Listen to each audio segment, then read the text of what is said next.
This video is a continuation from the previous. In Gestalt, there is something that is considered the figure/ground principle, or they are a principle based on two elements. Figure is an element and ground is an element. When we talk about the principles and elements of design, figure is the positive space, and ground is the background or negative space.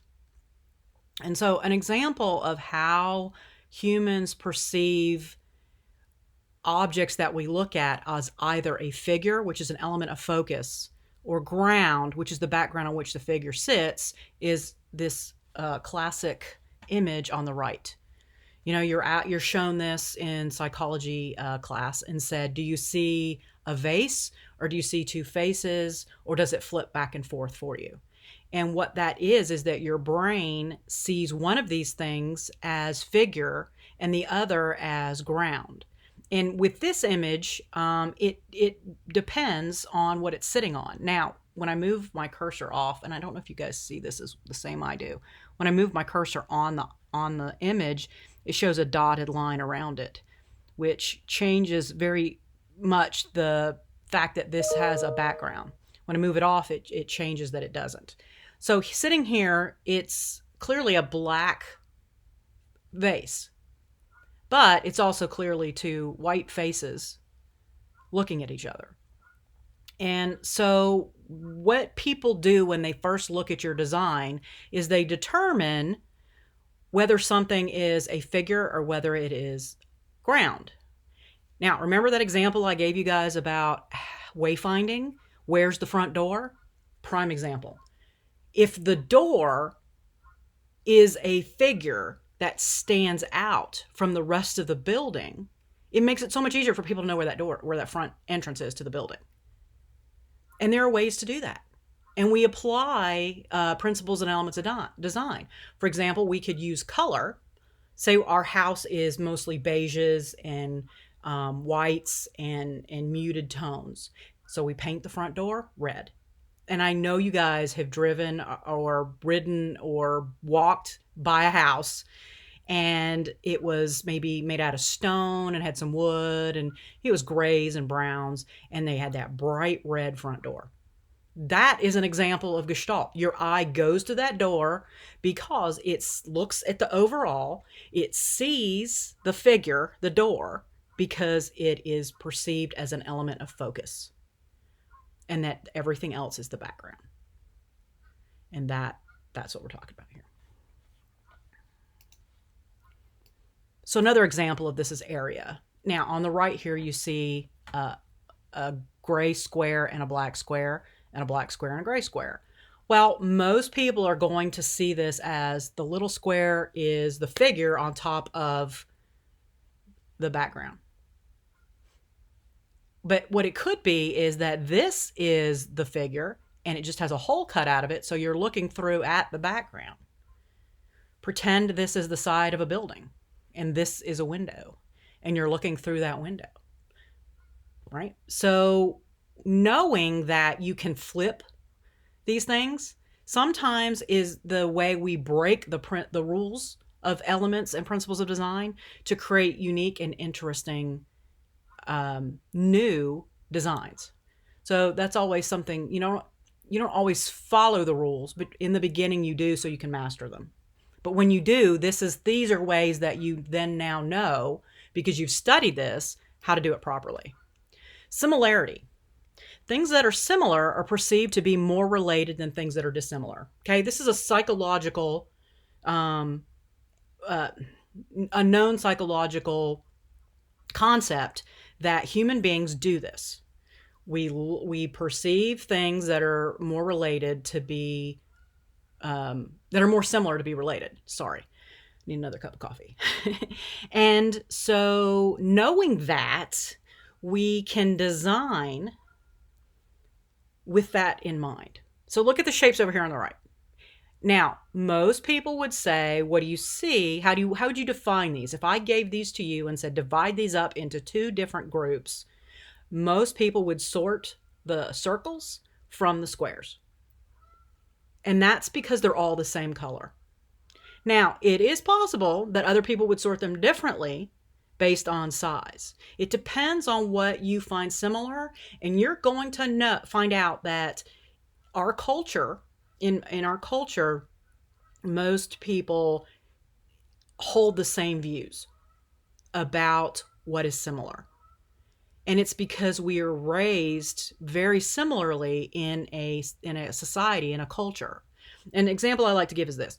If I say to you all, think of an apple, and then asked people to raise their hands to say how many thought of a red apple, it would be most of you. That is the first go-to for most people because that is what society has used to demonstrate to young children. Apple, here's a red apple. Here's an apple, eat an apple. We mostly sell red apples in stores. Red is the first place your brain goes. Science, psychology, right? But there are other apples, right? How many of you thought of a yellow apple first? And if you did, why did you think of that first instead of the red apple that is very synonymous? Some of you may have thought of the Mac apple because that's an option. And almost nobody thinks of a black apple or a or a purple apple or an orange apple because, well, those don't exist in nature, but also we have no reference for that. And your brain attaches itself to things that are familiar initially. There's comfort in familiarity.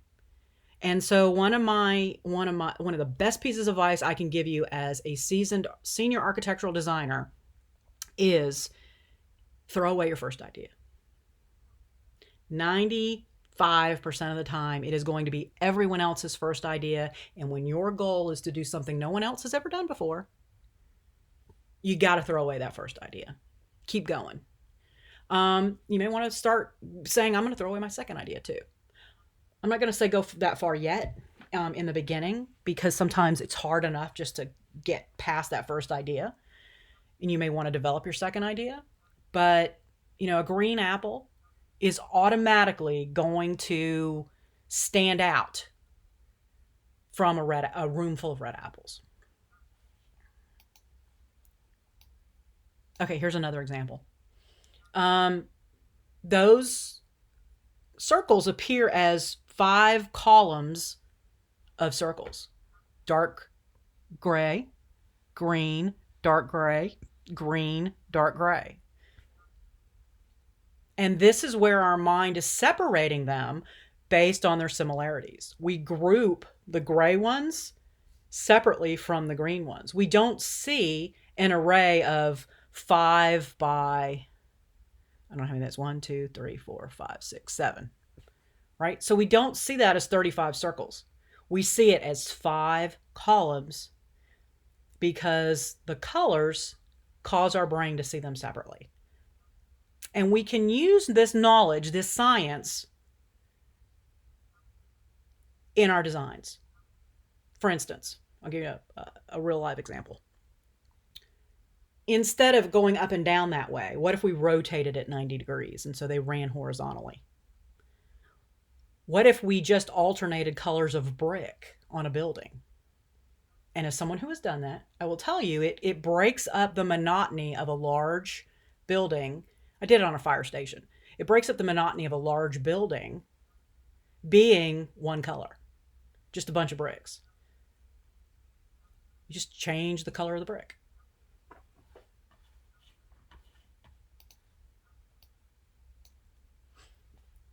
Okay, so connectedness,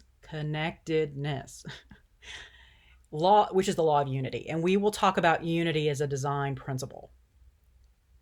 So elements that are visually connected are perceived as having a connection, a relationship, as opposed to those without. An example on the right.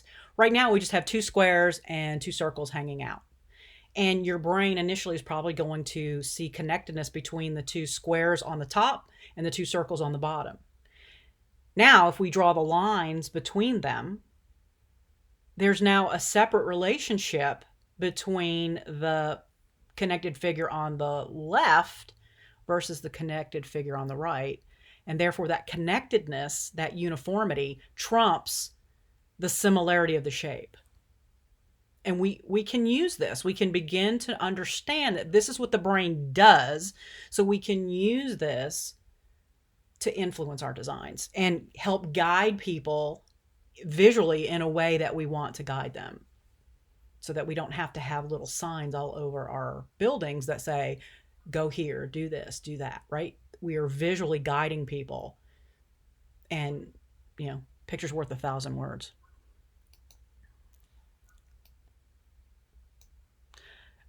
Continuation. So you see the circles on the right. There is very clearly a line of circles, a column of circles running this way. They change color right here. They go from black, they stop at black here, and they pick up and go from red here. And then there's an arc of circles that go this way and run this way. Okay. And so what happens is the eye follows the continuation of color instead of the continuation of shape. If these circles were all red and these circles were all black, we would see this as a continuation and this as a separate continuation. Instead, our eye is going to follow the red. Think of it like if you're hiking somewhere and you blaze a trail, or you go on a trail and it's got blazes. Which ones do you follow? Well, okay, so we mark the path by color because the human eye identifies color more easily than any other element. Color pops out to us the most, and that has to do with when we lived in the wild and we're looking for food. So we're following the blue blazes and we get to a junction with another path. Which one are we going to take? We're going to follow the blue blazes. And that is exactly the same concept here. We're going to follow the red path, the red blazes. Okay, we'll stop here and continue in the next video.